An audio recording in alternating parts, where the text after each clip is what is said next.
to A Well-Designed Business. My name is LuAnn, and I'm so glad you found this podcast. Together with my husband Vince and our partner Bill, we have grown our company WindowWorks from the ground up. So I know and I understand the challenges you face in running your interior design business. I also know that your talent alone isn't enough to ensure your success. So on this podcast, we talk about strategies and practical steps to help you grow your business. But make no mistake about it, we have our share of fun here too, mixed in with those aha moments that I love so much. This isn't fluff. Nobody has time for that. Whether you are a new interior designer or a seasoned designer, I am here to help you create and to manage the kind of interior design firm that you dream of. It's straight talk and it's action. Are you ready? Let's get started. Hi, welcome to A Well-Designed Business. It is What Would Lou Do Day. This is the show where I answer your questions. If you have a question for me, please send it to luannniagara.com/WWLD. Today's question is from Angela in Pennsylvania. In her email to me, she tells me that she has 20 years experience. However, she just opened her own business 2 years ago, and COVID-19 has rocked her world a bit. Before we get to Angela's question, I'd like to thank Article for sponsoring the show. And I want to remind you that they have an ever-expanding collection of sofas and lounge chairs with performance-grade fabrics, as well as bedroom, outdoor, and office furniture. Article is an online-only furniture company with inspired mid-century style furniture with Scandinavian simplicity. Have you opened your Article account yet? Well, their To the Trade team is made up of industry professionals who understand what's important to you. They are dedicated to design and they know how to support you and your project. To learn more about Article and how they can help you with your next project, I suggest you go back and listen to episode number 301, where I talked with Article's Director of Marketing, Duncan Blair. And in the meantime, open your trade account today at welldesigned.article.com. Okay, so Angela begins her email to me with a very nice little note at the beginning. She says, "Thank you for your unwavering leadership throughout this trying time, and even before this, being a force of great and good. I so love and appreciate all your words." Well, Angela, I so love and appreciate all of your words. Thank you so much for listening to the show. So here's what she says. I'm somewhat of a baby designer. We are part of decorating den interiors, which after 20 plus years in the industry and having been to school, I have this incredible opportunity for me to build my business and to really realize this dream of custom full service interior design. We are just starting to get our feet stable and taking on fantastic projects, developing, learning more and more each day. Wow, 2020 was going to be my year. Ha, she says, have you heard that one before? And she continues, now with COVID, I'm desperately backpedaling, switching my business model as little as possible, picking up a few new clients virtually, working with them via Zoom, phone, text, any way I can, which is not my norm. I take a small deposit on the virtual work, which is not my norm, and present them with slide presentation and fabrics delivered by mail. They love the work, but when they see the invoice, they say later, or they say it's too much, or sometimes they say nothing at all. She continues, I cannot close the deal. My close rate prior to COVID was about 90%. Now it's dropped to 10%. Of course, I know you will say process, procedure, mission. And of course you are right. But we are deep in COVID and simply the world is spinning out of control and I don't know what our future may be. So my questions, do designers close deals virtually? Should I charge a whole heck more, not expecting to sell? Is anyone doing custom virtually? How can I protect myself and my intellectual property? Honestly, I'm scared if we can't go back into the homes in PA, my business will fail.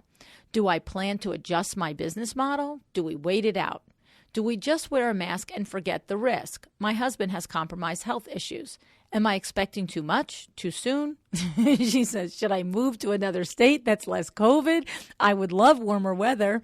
And she says, how can I showcase these fantastic fabrics via computer where before my clients couldn't say no, now with the computer they're having trouble saying yes? Then she says, is this a ridiculous question? Then she says, a smaller swatch is not working. What can I do not to work myself to the bone and have nothing to show? Thank you. Hopefully I didn't whine or rattle too much. This all started, she says, with yesterday. After sending over a beautifully designed whole house main floor design, I was told, too much money. We will get it from Bob's Cheapo Furniture when they reopen. Oh my goodness, she says, and using my design. And she said, yes, we had a budget outlined and it was well within. Anyway, thank you so much for listening to my woes. I appreciate all you do for the community. Be well and take care. Sincerely, Angela. All right, so let's break a few things down in this, okay? Number one, let's go back to we are just starting to get our feet stable and taking on fantastic projects, developing, learning more and more each day, and 2020 was going to be my year. So what you're implying in here is how could it be your year anymore, right? You were very excited for it, and now you're not excited. And so I have to say that you can't cop a COVID plea. You just can't. You have options. You can survive this if you make the right moves. You may have to think out of the box. You may have to come out the other side. And you know what? It's possible you'll come out the other side even stronger. So just don't go down this road of it was going to be a great year and now it's not going to be. All right. Number two I want to pull out of there is, do I plan to adjust my business model? Yes. All right. And how you adjust it largely depends on your business model, meaning before COVID. For example, the last 2 months, I've been leading a mastermind with LuAnn for design firms with 2 million plus gross revenues. We started at the beginning of the pandemic concerned and looking for answers on how to manage our large teams, our high operating expenses, and our loss of projects due to COVID. Each one of us did a few key things. We cut expenses, we looked for COVID opportunities, okay, and we made some tweaks in our process to account for quarantine, and we kept other and most processes and systems in place. Okay. So I'm happy to say we are starting a new round of Mastermind in August. And the focus for this same group of women is that we are now all set on reaching our pre-COVID 2020 revenue goals and managing the growth of our staff. Okay. My point is we did not back down. We did not say we were about to have a great year and I guess it's over. And what I want to say is we also specifically looked for COVID opportunities, okay? Because the thing is, there are many businesses and individuals who have flourished in this, that their businesses, their jobs have made them lots more money than they expected. So we can't go into it just processing it from where we are, right? Okay. And the other thing is about this that I think sometimes when you have no choice but to survive, it makes a difference. So speaking for myself at WindowWorks, we have 12 people working for us. And as an ownership team, we made the decision that we did not want to lose a single one. We also did not want to see our 39-year-old business go down the drain, okay? And there was also this huge realization that whether we closed our doors or not, we still were on the hook for hundreds of thousands of dollars in mortgage, vehicles, invoices to vendors.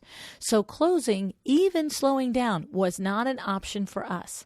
And this is why I often say to you, if I meet you in person and I tell you, even if you're a solo, I always encourage you to have an automatic salary withdrawal for yourself every week, right from the beginning. I don't care if it's $50 from the beginning and then it turns into $300, because the fact of the matter is when you know on Monday, on Friday's money is coming out of your bank account, you will do different things than if you can just say, well, I didn't make any money, so I don't have to worry about it. Okay? So yes, pivot and survive. Okay, during COVID, but it will depend on your business model. So as a solo, Angela, and rather new in business, in order to keep cash flow and not to expose your husband needlessly to the virus, you could lean into a consultancy model for a short period of time. Right? If you're having a hard time closing full service projects, sell virtual consults. Many designers have done this with tremendous success during COVID. Dina Holland from Honey and Fits, we had a conversation way back in March, and she said that in the first week, she had 10 consults with people from all over the world, Brazil, and guess what? In her own hometown too. All right? People who probably never would have ever dreamed of hiring a full service interior designer finer, right? People who were probably going to take the ideas and then go order from that W place that we don't say, right? But people who wanted advice on style and size and layout. And if you did 3 of these a week, Angela, at $300, what would that make a difference in bridging your business until you're comfortably feeling like you can do in-home consults without compromising your husband's health, right? My guess is yes. And the great part about this is there are no costs attached to this. So in reality, it's like grossing 2 times that. And I'll share an idea that I had said to a designer on Instagram a few weeks ago. Every restaurant now is struggling with how to maximize their seating plan while maintaining 6-foot distance. Come up with a square foot package. Say, for example, up to 1,000 square feet, you'll charge $500 and provide 2 floor plan options. You could safely manage these simple one-off projects with next to no risk to your husband, is my guess. You could go in with your mask and gloves. The restaurant is going to be empty. Ask the owner to step out while you measure and photograph the space. And then you could present 2 floor plans. And I would have to say, convincing smart restaurateurs that you are infinitely more skilled at maximizing their seating capacity shouldn't be a big hurdle. The restaurateurs are needing to really maximize their profitability. And so whatever package, $350, $500, whatever it is, and who knows what the relationship turns into. Now, are you going to have to come out of your box a little? Or you have to ride down the street in your town and write down the names of the restaurants and then come back and, dial the phone and try and reach them and have a conversation? Yes. Not everything is easy, but most things are doable, okay? Then the third thing I want to pick out of your email to me is I'm desperately backpedaling, switching my business model as little as possible, picking up a few virtual clients, working with them via Zoom.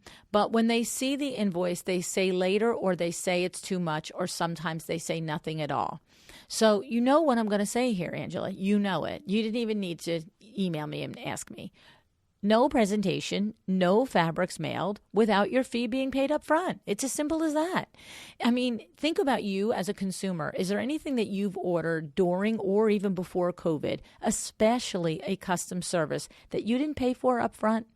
I mean, it is so typical now. We are, as consumers, conditioned now. We pay, we click go, and then we wait 2 days, 2 weeks, whatever, for our product or service to show up. So go ahead and set up an Acuity account, put the price on for a virtual consultation, get your money up front, then make the appointment. Clean, easy, and truthfully probably totally expected by most rational people. And the irrational ones that don't think it's normal, they don't have to buy from you, and we don't care, right? The fourth thing I want to bring out in your conversation is how can I showcase those fantastic fabrics via computer where before my clients could not say no? And this is where you said, is this a ridiculous question? And I said, yeah, the thing is, people don't spend over their budget or say yes to any purchase just because something is in person or beautiful. All right.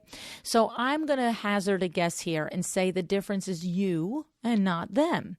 So ask yourself, are you coming to the virtual presentations as jazzed up and as confident as you came to the in-person consultations? I'm asking you, are you sold on this process? Or is there a little voice in your head saying, how can they possibly know how fabulous this fabric is through the computer? How can they possibly make decisions like this? How can I expect them to buy without seeing it in person? So my thing is to check yourself. If you're not sold, you cannot sell it. It's as simple as that. And if this is what's happening, because I think it is, because you've mentioned a few times, how can it be done virtually? It was easy when they could see the fabric. And the simple fact is that people for decades have been buying big ticket items without seeing them and touching them, right? Think Horchow, Ballard, Front Gate, and all the other catalogs that have been selling home furnishings for decades. I mean, this is essentially virtual selling. It's even less it's even more risky for the consumer, right? Because they don't have you on the other side of the screen live saying, I know this fabric will work in your room. They're pointing it at a magazine, paying thousands of dollars, by the way, up front, and waiting for delivery. So people are conditioned to this. I have a feeling it's you that's not conditioned, and therefore it's coming through in your presentation. So just give it some thought. And then number 5, you said, I cannot close the deal. My close rate was 90% and now it's 10. So I have 2 things to say about this. The first one is refer to what I was just saying. Examine your level of confidence. Are you presenting it like this is how we do things now, all good? Or are you apologizing and making excuses for not being able to really do the full design presentation the way you normally would? All right. So give that some thought. But I have to tell you, more of a concern to me is the pre-COVID 90% close rate. If you were truly closing at 90%, your prices are too low. Okay. So maybe you just said it, maybe you just said 90%, but if you're tracking it and it's real, then you need to raise your prices, because closing 90% is not selling value. It is absolutely, there's no question. I know you're giving your value away. All right. You should definitely expect more no's than 10%. Okay. People should aspire to work with you, and you create this aspiration, number 1, by doing amazing work. That's always goes without saying, okay? But by 2, charging at market or above market rates. Add value, do better, do more, but 90% closing says to me that your prices are too low. All right. And then the 6th thing that I want to bring out is that you said it all started yesterday. After sending a beautifully designed whole house main floor design, I was told it was too much money and we'll get it from Bob's Cheapo Furniture. And you said that the budget was outlined and it was well within. So I want to tell you about this. Something else went wrong here. Okay, something else went wrong here. If the budget was truly agreed upon and you were within it, then something else went wrong. Now, it could be, it reminds me of the What Would Lou Do episode last month with Amanda in Ohio, because she was upset because she had thought that she got agreement for a budget with her client, and she didn't think that freight and tax should have been included in the all-in number, and her client did. So I don't know if you're having that same disconnect, saying it was within the budget, but then when you added freight and tax, it was above. So if that's the case, check out that other episode of What Would Lou Do? And if that wasn't the case, then I want you to consider, what was it? Think. You will know it if you get real with yourself. I don't know what it is without asking you 10 questions, but I know if you review the entire process from beginning to end with this client, you will discover the thread of the reason, and then you will see the other signs you missed or ignored along the way, okay? It could be as simple as they were never a good candidate for your services to begin with, but that you were able to convince them to take each next step until they finally had no choice but to say no. And to understand what I mean about this, have you ever been approached like in a mall? I know for me, it always happens at Las Vegas airport. The girl is there and she's got the creams. And she's like, oh, try this. And I don't want the cream. I don't want to try it. I don't want to buy it. I don't want to stop. I don't want to do it. So I say, no, thank you. And then she says, no, here, it's free. And I'm like, no, thank you. Right? But what happens? Sometimes someone, maybe it's you, maybe you've done it before. I've done it in the past, which is why I'm very clear on the no now. I'm like, oh, okay. Then what happens? You say okay to this, and then they're like, oh, let me just tell you about it. And you're like, I didn't want you to tell me about it. But you don't want to be a jerk, so you listen. And the next thing you know, you're in the little kiosk, and she's like putting the crap on your face, right? And you're just like, what the heck happened here? And the thing is that you weren't committed from the beginning, but you kind of went along, and she made it easy to go along, and you just sort of did it. And at the end, though, when it comes time, because, there's the big special, instead of $200, there's, it's $45, and what a big break. But I don't want it. I never did want it. So now I'm able to say no, and I get up and go. And the thing is that sometimes when we sell, if we're not paying attention, this can happen. And so I wonder if it happened with this particular client. Maybe the discovery call, there was a little red flag. But, look, you're in business and you're trying to close down deals. So, you wanted to make an appointment. Maybe you got them to make the appointment. And then maybe you did get them to talk about the budget a little bit. And then maybe you did, have a little bit of moment in there where like they were in love with the face stuff, right? But like then all of a sudden when it came time to order and place the order, even though it was supposedly in the budget, they said no. All right. And just because they said they're going to go to Bob's doesn't mean they're going to go to Bob's. They just said no. They said whatever they could to get out of it. And maybe they will go to Bob's. Not the relevant point, is it? So my point is that you have to go back and see, because if it was that, it's almost like if the girl in the kiosk, when I ultimately don't buy, if she goes back and she thinks, oh, when I first said, hey, do you want to try the mask or the lotion? I wasn't like, oh, love lotion. Yes. I was like, well, no. And then she was like, no, but it's free. And then I'm like, yeah, never mind. And then she's like, no, just take it. You see, it took her 2 or 3 times to get me to do it. So when I ultimately don't buy, it's not a big surprise. The thing is, she keeps trying because so many people will ultimately buy at the end, right? But the thing is, I'm off track. My point is, go back and review, all right? And then the other thing is, there's another thing that could happen, occurs to me, without the ability to ask you my 9 million questions. I had a coaching client one time who lost a very nice nursery project because she actually over-delivered. The client said she wanted a bedroom spruced up and converted to a nursery. Furniture, accessories, and paint, make it look pretty. Well, my designer was so happy and so excited that she came back with a room design of a nursery worthy of a magazine. I mean, and the way I knew that this is why she lost the job was when the coaching client said to me, I just don't get it. This nursery would have been incredible. Everything was just so perfect. And I pointed out to her that the client just wanted it spruced up, and she designed it to completion. All right? It's like when you go into a restaurant and you're really in the mood for a hamburger, and it's what you have the budget for, the time for, and the desire for. And your waiter delivers you a filet mignon. He thinks, who wouldn't want this amazingly marinated, expertly cooked, high-quality meal? And you're there thinking, me, I got $10 and I wanted a burger. Okay? So the point is, most people will not just change their mind for no reason. And in my experience, the reason that they change their mind is usually us. Somehow, some way, we miss something big. All right? And the truth is, sometimes it's not big. Sometimes little baby things. And then all of a sudden you look and you're like, okay, I get it. So Angela, go over that whole process with that particular client again. I bet you find it. All right. And I hope there were a few things in here that you found helpful, Angela. And I will leave you with this. Go back to your why. Why are you doing this? From your letter, you've spent 20 plus years in the business. If you love now being self-employed, stay the course. Keep perfecting your process, because this will increase your confidence and it will increase your profits. Okay? When your name is on the door, it all has to matter, not just the beauty that you deliver. All right? You can do it. I'm sure you can.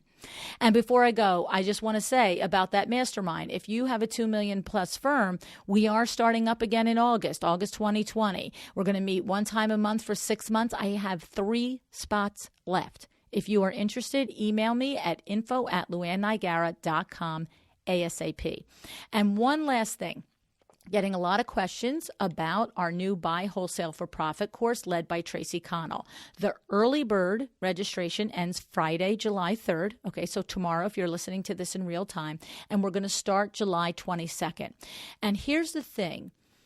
In this course is designed to teach you, if you are new enough in this business that you do not understand how the wholesale furniture market and product market works, right? So there's different levels in the market. So you have retail, you have buying 10% off, you have different levels of discounts, you have stocking dealer, you have container pricing.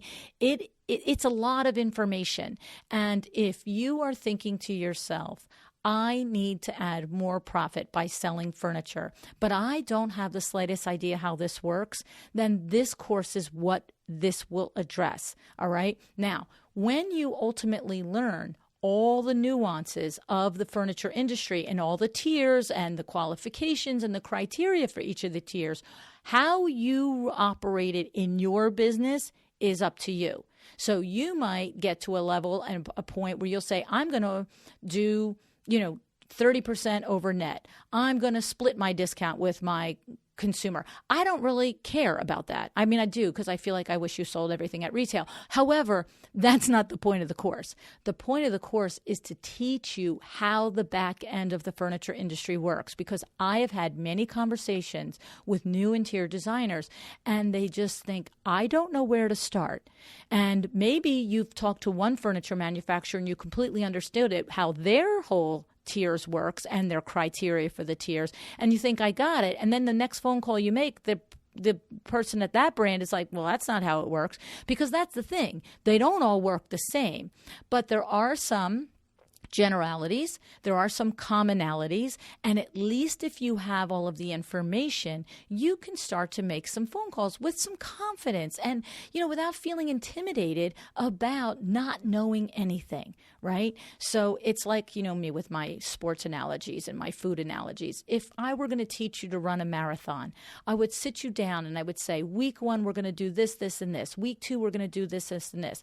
But I wouldn't say to you, and you can only wear Nike sneakers, or you can only wear Adidas. Once you learn the back end of the furniture industry and how the wholesale end of it works, how you go out and charge and mark up is up to you. I want you to get good advice on it. I want you to take lots of opinions on it, but ultimately it is up to you. Okay, so if you are interested in learning this end of the business from a 20-year experienced interior designer who runs a firm of $3 million plus gross revenue, then I suggest that you go to buywholesaleforprofit.com. All right, buywholesaleforprofit.com. This is like a little mini mastermind with somebody with 20 years experience, because one question is going to lead down a rabbit hole to another thing. All right, so this is a great opportunity if you're new and you've said to yourself, I've gone to High Point Market, but I have no idea how it works, or I've gone to Las Vegas Market, or I'm intimidated, I'm scared, I'm concerned, I don't want to go to market because I don't know how it works. This is what we're going to do in this course. All right? All righty. Huge thanks to Angela again for writing, and thanks to Article, and thank you to you for showing up, for listening, and for fighting the good fight every day. It is not easy running a business, so that's why I sure do hope that you will every day decide to be excellent. Thank you so much for joining me again today. This podcast is a production of WindowWorks, your resource for custom window treatments and awnings. To learn how we can help you on your next interior design project, go to www.windowworks-nj.com. And if you're interested in working with me on your business, either through masterminds or one-on-one coaching, or you want to know how to get my book, The Making of a Well-Designed Business, or you just want to know what's going on in the podcast land and where I'm going to be, all of that is found at LuAnnNigara.com. Thank you so much. Have an excellent day.